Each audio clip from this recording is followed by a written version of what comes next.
ഉജ്ജയിനിയിലെ ഗായിക ഉർവശി എന്നൊരു മാളവിക, ശില്പികൾ തീർത്ത കാളിദാസന്റെ കൽപ്രതിമയിൽ മാലയിട്ടു. ഉജ്ജയിനിയിലെ ഗായിക ഉർവശി എന്നൊരു മാളവിക, ശില്പികൾ തീർത്ത കാളിദാസന്റെ കൽപ്രതിമയിൽ മാലയിട്ടു. ഋതുദേവതയായി നൃത്തം വെച്ചു, മുനികന്യകയായി പൂജിച്ചു, ഹിമഗിരി പുത്രിയായി തപസ്സിരുന്നു അവൾ സ്വയംവര പന്തലിലൊരുങ്ങി നിന്നു.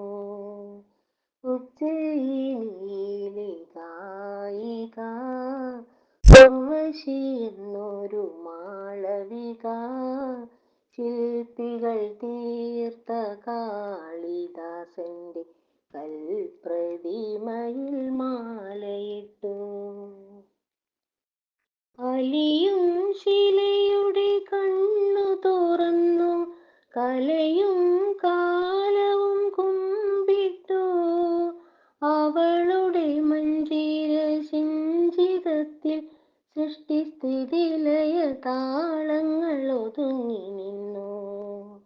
ഉജ്ജയിനിയിലെ ഗായിക ഉർവശി എന്നൊരു മാളവിക, ശില്പികൾ തീർത്ത കാളിദാസന്റെ കൽപ്രതിമയിൽ മാലയിട്ടു. യുഗകൽപ്പനയുടെ കല്ലിനു പോലും യുവഗായികയുടെ ദാഹങ്ങൾ, ഒരു പുനർജന്മത്തിൻ ചിറകു നൽകി അവർ സ്വയം മറന്നങ്ങനെ പറന്നുയർന്നു.